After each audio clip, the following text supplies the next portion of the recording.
Hey, it's Jennifer from Belladonna's Botanicals, and welcome to another installment of our Goetia Pathworking series, in which I've been working with Aamon for. I started this working back in maybe like September or October. Apparently, I'm at that level with like the spirits were like, oh no, you can't do just a simple little like how do you do pathwork? You have to do something that throw yourself through the spiritual meat grinder and turn yourself inside out like a sea cucumber, and then lay in bed for 3 weeks going ah. So yeah, that's what it's like. So anyways, without further ado, I'm not doing any kind of ritual demo in here because this one ended up being very personal, and I don't want to share like personal sigils and things like that. But if you watch the video that I recorded probably back in September or October, I don't remember when it was, on creating your own enns and using them to evoke parts of yourself, that came out of working with Aamon. So, pardon. I will put a link to that below for the books, because books. So, anyways, I'm going to do like I've done for the other videos. This is just going to give you a little introduction to who Aamon is. And then I'm going to talk about like how I worked with Aamon. So I don't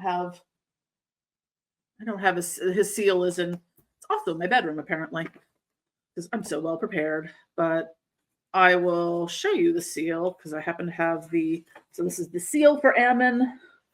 Because this is I'm using, as you know, Escalon's Demonolatry Goetia for this, and it's based on the 76-week Goetia Pathworking, but at my rate, it's going to be a 76-year Goetia Pathworking. I don't know if I have that much time left. Anyways, so Aamon is a fallen angel, and is the 7th of the 72 spirits of the Goetia. He's a Marquis. I always must say Marquis, but I think it's Marquis. And appears as a wolf. Sometimes he can take the shape of a man with a raven's head and dog teeth. He tells about the past and future. That's where he got me. He makes men and women fall in love with each other and settles disputes between friends and enemies, and rules over 40 legions of demons. He's sometimes associated in connection with the Egyptian god Aamon-Ra and the demon Aamon. Although, personally speaking, I think Aamon is separate from Aamon, but that's just my 2 cents. So let's look at where Aamon pops up in the other grimoires. So in the Goetia, the 7th spirit is Aamon. He is a Marquis, great in power and most stern. Just adding a note, I didn't look too much into the fallen angel lore around Aamon. Like a lot of the demonic are fallen angels, or like it makes the connection with the Egyptian god Aamon-Ra. So a lot of times, sorry to spoil it to Christian haters, demons are just old gods or fallen angels that got demonized. Woo! So, anyways, continuing. He appeareth like a wolf with a serpent's tail, vomiting out of his mouth flames of fire. But at the command of the magician, he putteth on the shape of the man with dog's teeth, beset a head like a raven, or else like a man with a raven's head simply. He telleth all things past and to come. He procureth feuds and reconcileth controversies between friends. He governeth 40 legions of spirits. His seal is one to be worn, which I showed you earlier. Aamon is also mentioned in Colin de Plancy's Dictionnaire Infernal. He also commands 40 legions of demons, can appear in the form of a wolf with a serpent's tail, vomiting flames.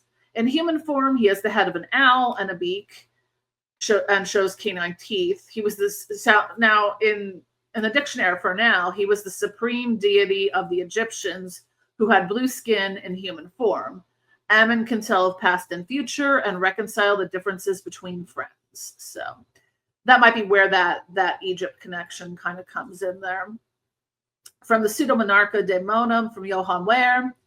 Aamon is usually spelled A-M-O-N or A-A-M-O-N. There's always going to be variations from grimoire to grimoire. He's a great and mighty Marquis and cometh abroad in the likeness of a wolf. Again, this is just going into the same sort of descriptions. He is the strongest prince of all other, and understandeth of things past and present and to come. He procureth favor and reconcile friends and foes, and rules 40 legions of devils. He's not mentioned in the Grand Grimoire of the Red Dragon.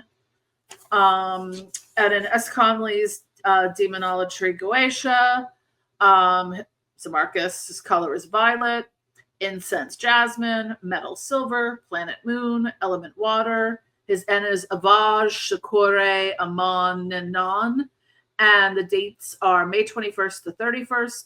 The original purpose was he predicts the future, knows the past, and can be invoked to cause or reconcile feuds between friends. She notes that some see Aamon as a fire demon to be worshipped at summer solstice. Aamon can help bring emotions to a head so they can be released as usable energy. And Aamon can also help in finding friends. So, oh boy, howdy. So I started working with Aamon, and I never can make it easy. I swear. You know, it's like with each one, go over here, because books.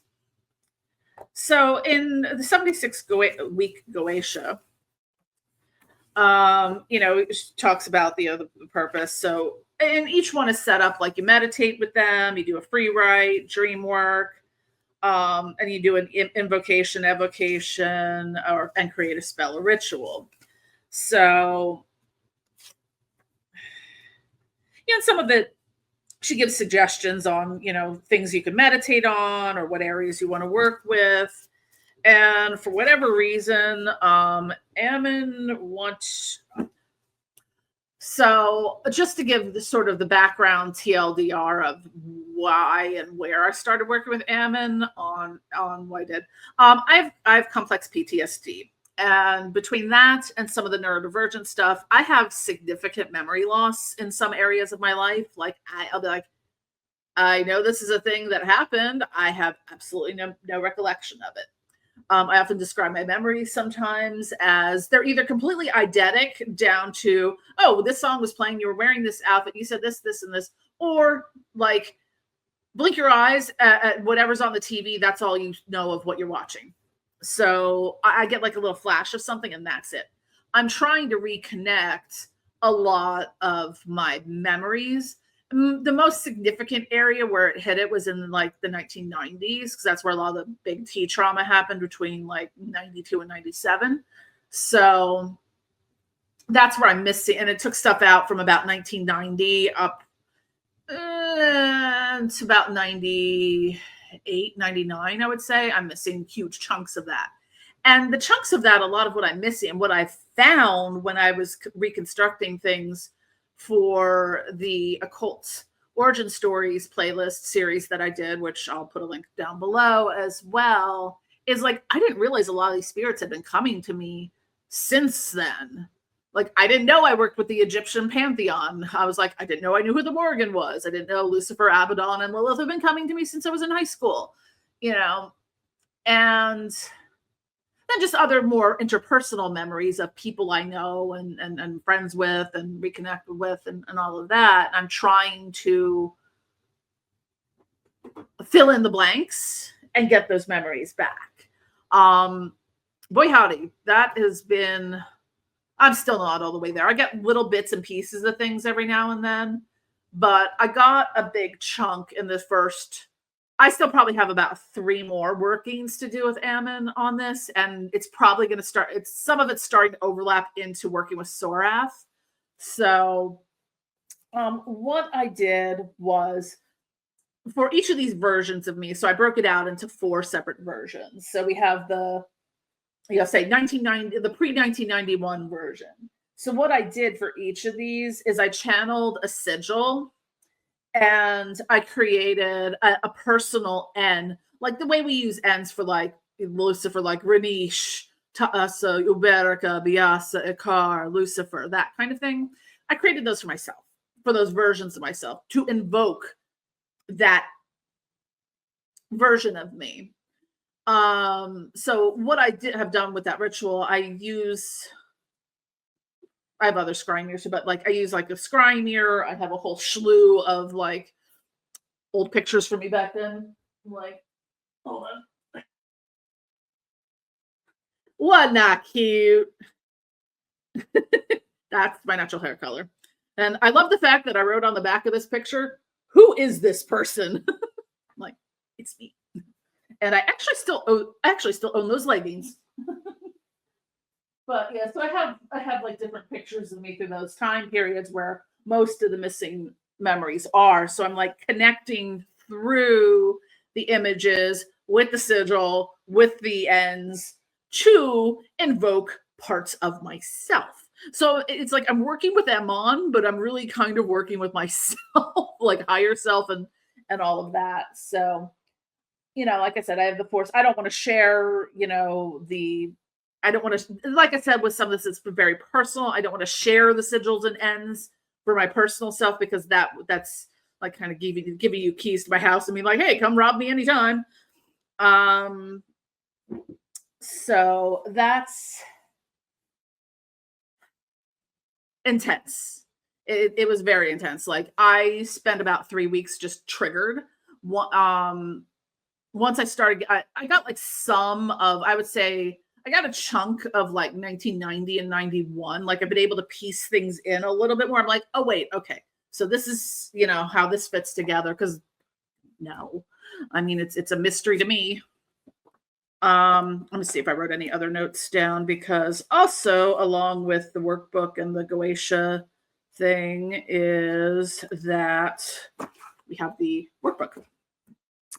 So, just a couple other little things just to note in here as I'm trying to keep the format similar with the other videos.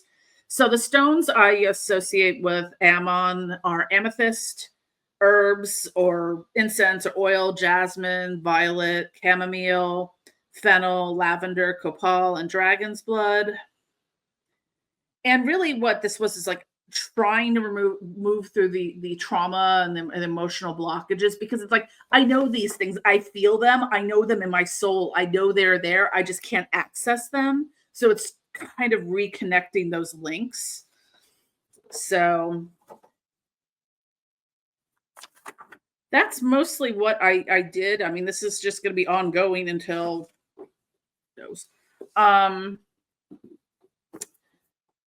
But yeah, it's intense. I also did another working with Aamon, kind of unrelated to this, in which it was something for someone else, but it was kind of like trying to bring I think one of the things in there is bringing emotions to the surface so that they deal with their shit, which is kind of what I'm doing for myself. But I did another kind of candle working with that to bring something to the surface to get to bring it up, acknowledge its existence, integrate it, and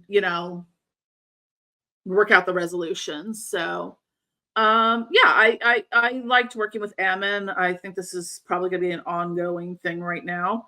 I was hoping to get through a lot more spirits last year. I got through 6 apparently, or maybe 7. I don't know. But next up would be Barbados, and so I should probably look into that at some point. Keep myself busy, learning all the things.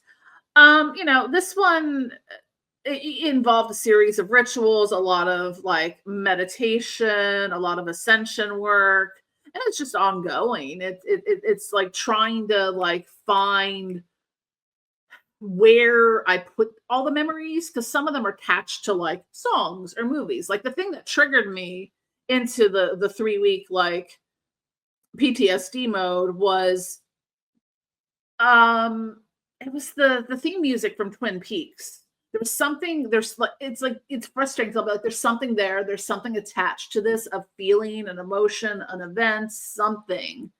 Was the song Falling by Julie Cruz. And because of the memory issues I have, I attach a lot of memories I'm like I store them away in things, like some of them are attached to songs or music or books. So I've been like a lot of last year was just on an exploration of who the fuck I am and who I was. I'm like, I was really into poetry in high school. So I went through and was, you know, reading a lot of stuff that I used to love, like back in the 90s, a lot of like Baudelaire, Rimbaud. I'm embarrassing to say Jim Morrison's poetry I really liked, but I was 16, so William Blake, Byron, Shelley, you know, all those dramatic, romantic kind of poetry things. Um, I discovered a chunk of my memories were hidden in cheap trick songs of all things. I didn't even know I liked them all that much. Like I remember a couple songs. I liked Surrender, and I know my mom liked The Flame, but I didn't think I had any particular attachment to Cheap Trick. And I'm like, "Oh, I guess it's okay, but I don't know why a chunk of memories are stuck in here that have no association with this whatsoever." So, well, like I said, this is gonna be an ongoing work. This is kind of not one that I can really go into a whole lot of because it's just personal shit that only matters to me. That would be of no interest to you, and it's none of anyone's business, to be honest. So, yeah. Anyways, thank you for watching. Don't forget to click like and subscribe. We will be back with Barbados at some point in time this year. And I'm probably gonna do a supplemental video in this series because one of the things I kind of stopped and worked on was a whole process for, so you know how most of those like gives good familiars and stuff like that is attached to a lot of the goetic spirits. Excuse me. So I worked out a process for all of those the goetic spirits in requesting, like how to request familiars, doing sigils and enns and sort of job descriptions for them. So that was actually a kind of a cool thing that I worked on. So I'm gonna add that in here as a supplement. So that should be coming soon. I just have to find my notes on it. So, anyways, bye. Have a good one.